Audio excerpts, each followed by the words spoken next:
Okay, so along with in the sort of the theme of the National Breeding Objective, milk pricing affects every single farmer and service provider in this room. So what's next? Our next speaker, Joe Bills, is a leading agricultural market analyst with decades of experience forecasting dairy pricing, supply chains, and global trade trends. She co-founded Fresh Agenda, which was acquired by US-based agri-fintech business EverAg. As Global Insights Director, she now helps agribusinesses navigate the complex world of milk pricing. Joining us via Zoom, let's please welcome Joe Bills. Thanks very much, Yi-Ching. It's great to be here, and big thanks to the DataGene team, particularly Matt and Tui, for getting us involved in the National Breeding Objective review this time around.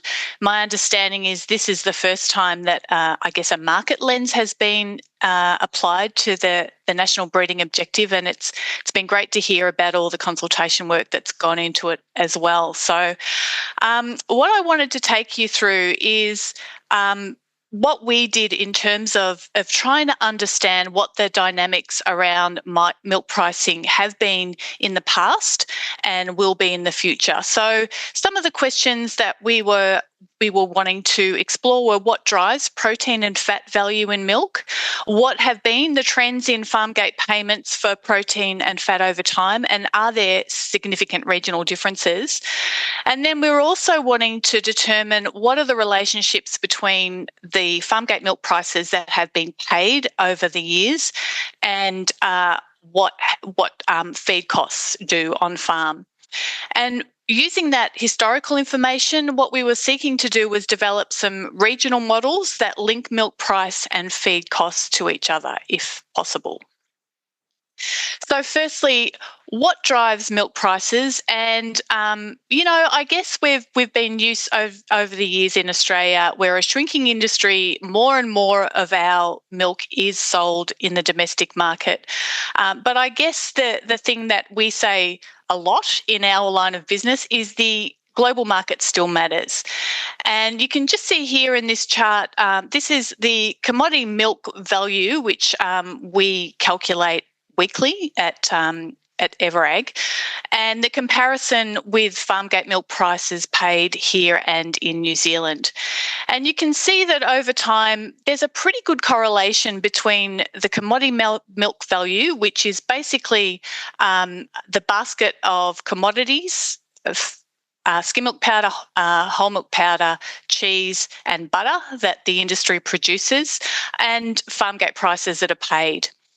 So we apply that basket of goods, we have an industry conversion cost that we estimate, and then we derive a value of that milk in cents per kilogram or dollars per kilogram milk solids. 70% of milk is still trade exposed in Australia. The only thing that really isn't exposed to either imports or exports is fresh product. So we're still a significant exporter, and in fact, in the last 12 months, we've been one of the largest, we've shown the largest growth in exports of just about any major exporter. And we also are a significant market for imported product as well. So over time, what's happened in terms of the value of protein and fat in Oceania commodity prices? And this is a very busy chart. I don't want you to spend too much time trying to read all the little labels there, but it's just to show that over time, and with a whole lot of the global market developments that we've seen in the last 20 years or so, that the value of protein, or the ratio of protein to fat, and this is measured based on the value of the fat in butter and the protein in skim milk powder, has gradually fallen. So back in sort of 2013 there, where you can see it peaked with the very large involvement of China in the global market at that time, the ratio of protein to fat was quite high. Then we saw a couple of things occur. The EU removed its milk production quotas.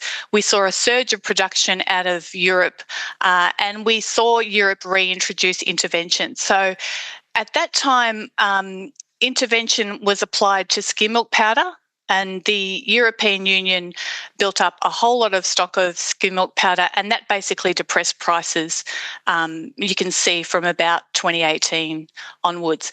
And you can see that that ratio has never really recovered. Since that time, the protein to fat ratio has been lower than it has historically. And I think that's something that a lot of farmers are aware of. We've seen a lot more discussion about valuing fat at the farm gate higher because fat prices have been higher, and we are structurally short of fat in Australia. So what we did in this project was try and look back over time at what's happened to the way that milk is priced at the farm gate, and particularly how protein and fat is priced. And what we've seen, we have a database where we've collected the milk supply agreements from all the companies around Australia, and you can see they're back to 2018 to 19. And it's interesting that, you know, we are an industry that's a little bit smaller than we were 5 years ago. You know, a few high-profile companies are no longer with us, and you would think that the number of milk supply agreements might be lower now than it was back in history, but really that number has exploded. And it just reflects that even though we're a smaller industry, we actually have more buyers of milk in the industry today than we did 5 years ago.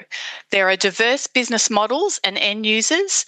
And so compared to back in 2019 to 20, when there were around 40 milk supply agreements in operation across the industry, in 24-25 season, our current season, we measured 87. So that's a huge increase.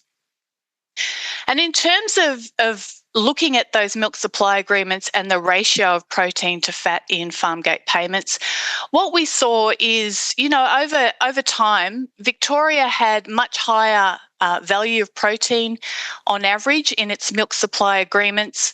And over time, that's kind of come back to the pack. So you can see there the comparison with New South Wales, Queensland and Tasmania, where we've got most of the milk supply agreements operating.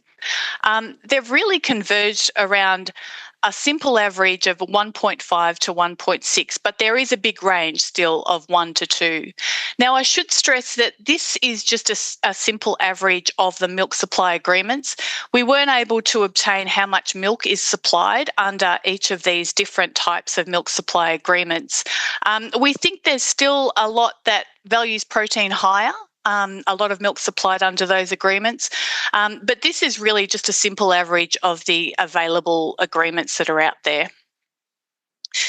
So in terms of trying to come up with the model of milk price to feed grain, we drew heavily on some of the data of organisations that have already been mentioned, Dairy Australia, and in particularly Agriculture Victoria and the Dairy Farm Monitor program.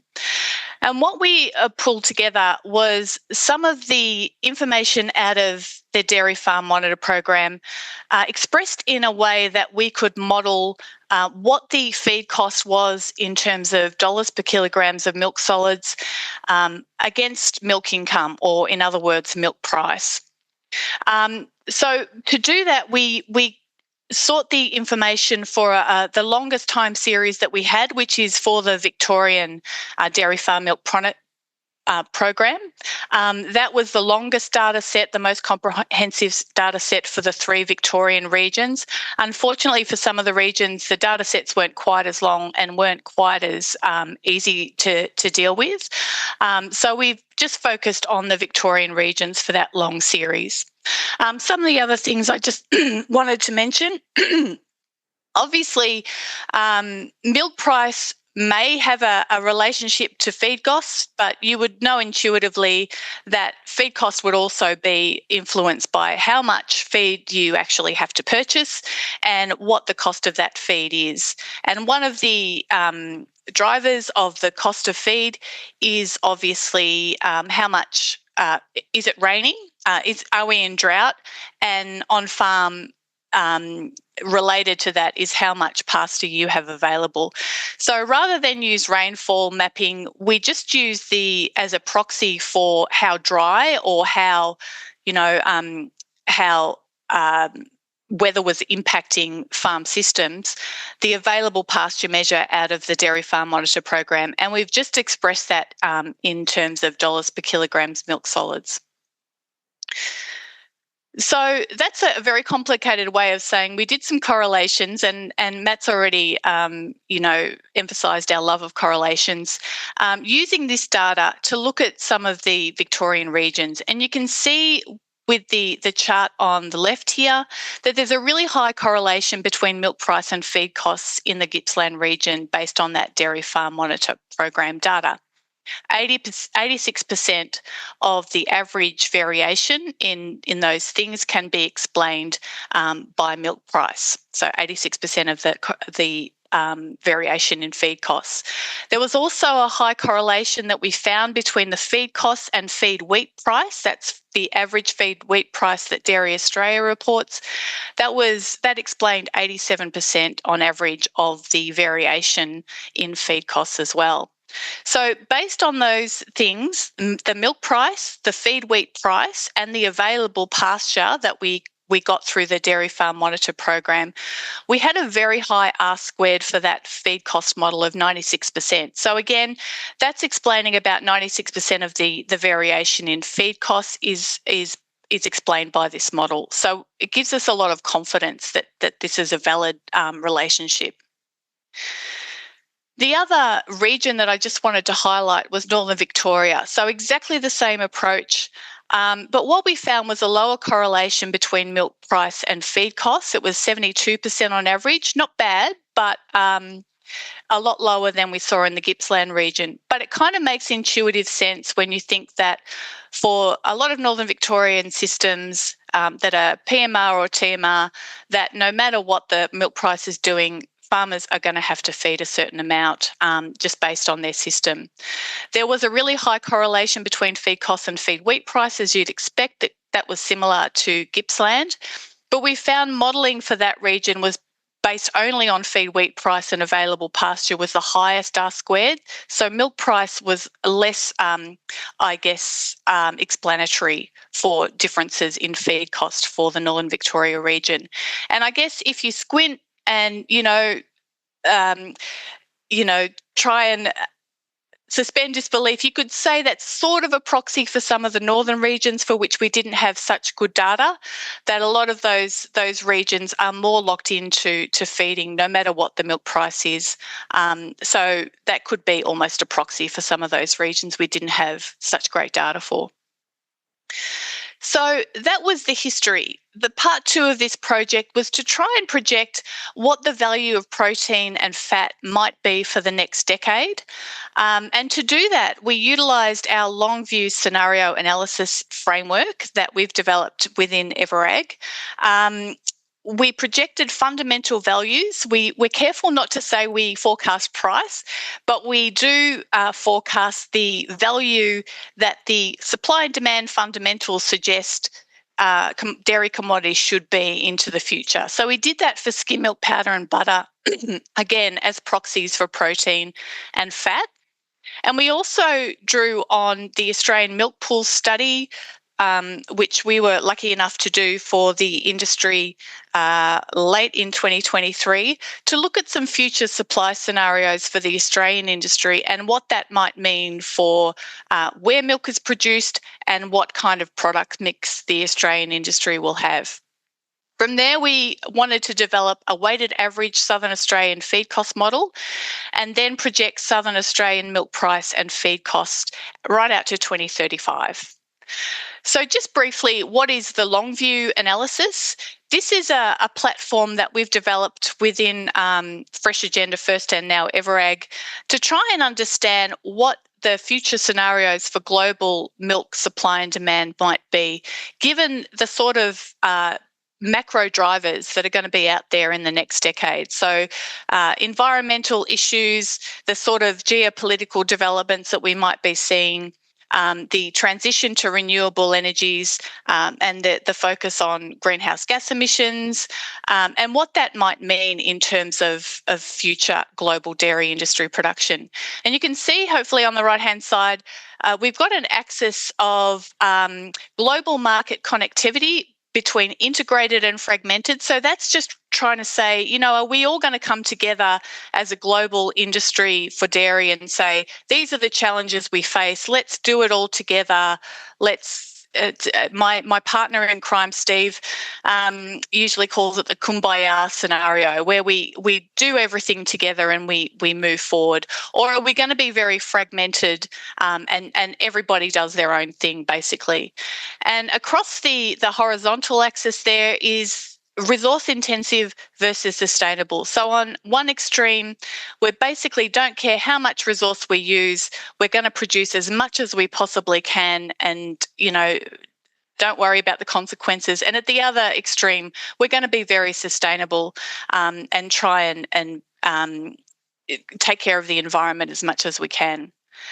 And so in our analysis, the most likely scenario for the future is this focus local scenario, where we will have some industries and some markets very focused on sustainability, but others won't be as focused, and the implementation of some of the sustainability measures will be quite fragmented.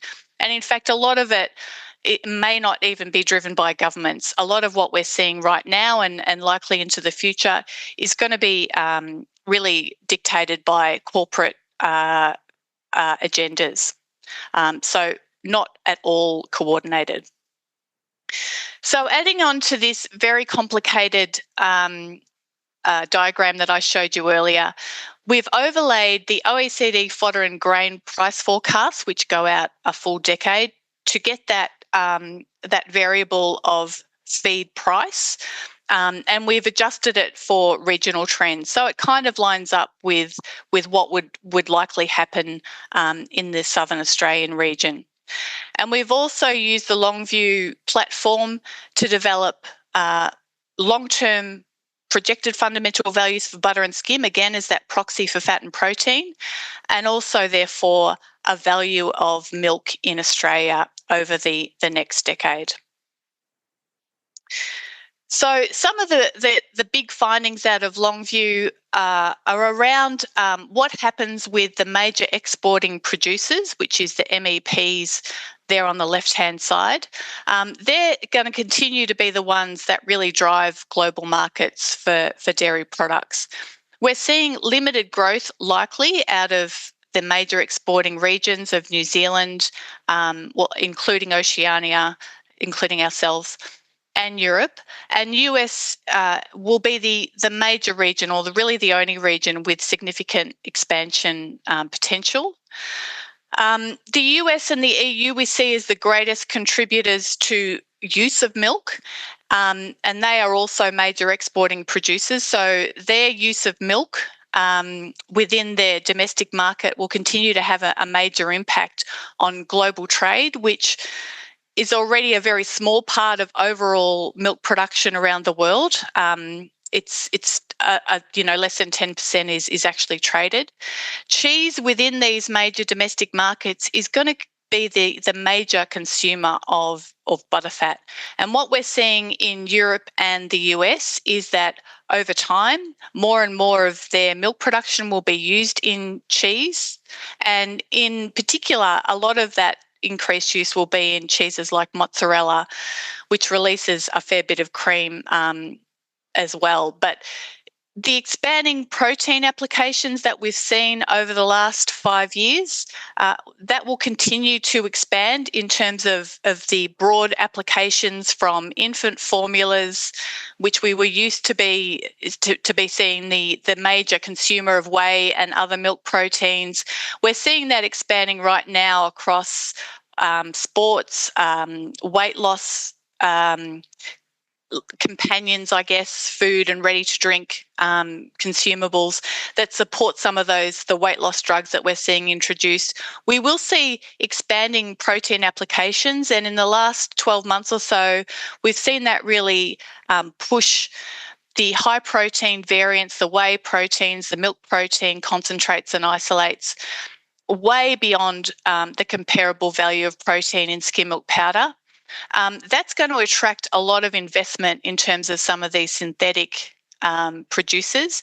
Protein is probably the most likely of the fat and protein complex that synthetics will be able to attack cost effectively over time. So we think that while this short-term improvement in the value of proteins is significant, it will also attract some synthetics that might, I guess, keep a lid on protein prices going forward. But we do see, therefore, that butterfat will continue to be high-priced, but also limited in terms of its export opportunities in some of those developing countries where price sensitivity is important. So that's the global context. Just wanted to turn now to what we think will be happening in Australia. And these are some of the scenarios out of the Australian milk pool study. I won't spend too much time on these, but basically the bottom line is, under every scenario, whether we're a smaller industry or even a larger industry than we are today, we see a greater milk usage for cheese under every single scenario. And that really reflects where the milk will be in the future, and the fact that the industry, even if it's larger than it is today, is unlikely to be in those commodity ingredient markets that it was before. Our cost of production, the cost of milk in this country, and also our expertise and what we're known for is really cheese. So we see that there'll be more cheese produced out of Australia proportionally, no matter how big the industry is. So that exposure to global dairy market will remain because cheese is highly tradable. And we'll also expect to see more milk movement between the regions. That's already happening, but particularly if we're a smaller industry, we will see more milk move between the regions. And that probably underlines that the pricing of milk across the regions is going to, over time, in terms of protein to fat, be quite similar. So in terms of forecasting these projected fundamental values, we're seeing that we do this because the value of skim milk powder and butter, which is kind of like the last resort for milk producers, that sets the value of protein and fat over time. So if those prices are low, the price of cheese and every other commodity, everything you can think of over time, will be pulled lower. So what we're seeing in terms of those projected fundamental values is that the protein to fat ratio is projected to have a median value of 1.17 to 2034-35. And that's a fair bit lower than the median value that we've seen over the decade to 2014 and 2024. So that was 1.61. Now our forecast is with a lower I guess, range, or a smaller range than we've seen in history. It's really difficult to try and forecast based on fundamentals what the ups and downs will be, because if you think back to that chart I showed you earlier, there are lots of things that can impact the market over time and will shift that relative value of protein to fat, within the time frame. But using these projected fundamental values, we've then forecast a Southern Australian commodity milk value. So we've taken the model that we specified for those 3 Victorian regions and basically used a weighted average Southern Australian model to forecast what the likely feed cost and net milk income, or farm gate Australian commodity milk value will be for Southern Australia, And for the feed costs, we've used those OECD FAA forecasts adjusted for local pricing, as I mentioned earlier. And what we see there, we think, is that a step change increase in both milk price and feed costs for the forecast period is the most probable outcome under this focus local scenario for global dairy trade.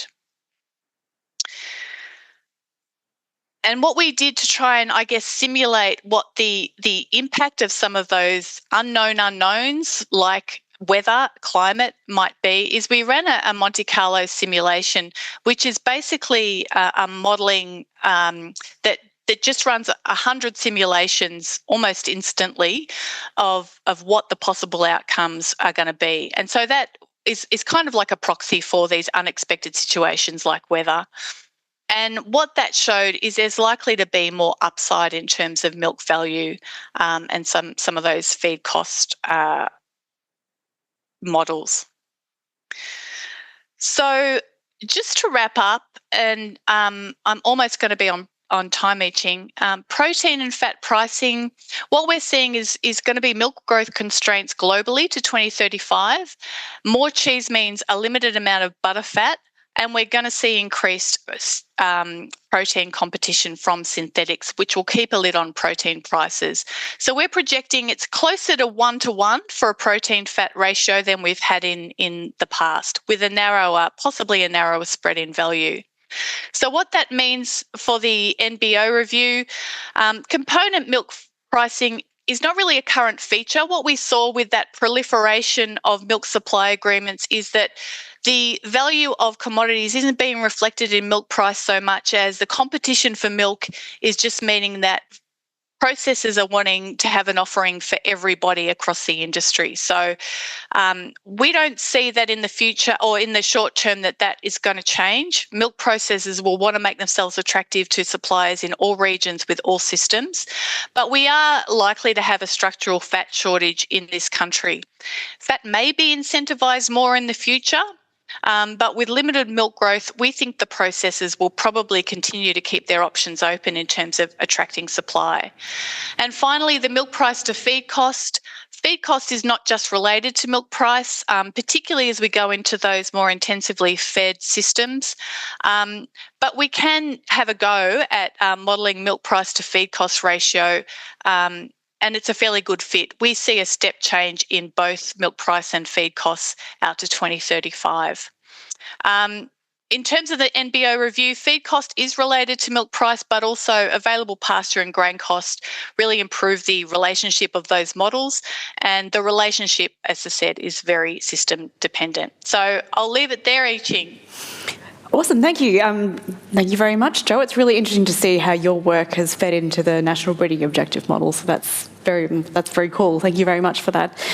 Unfortunately, we are, I think, out of time for questions. So let's just put our hands together to thank Jo for her presentation.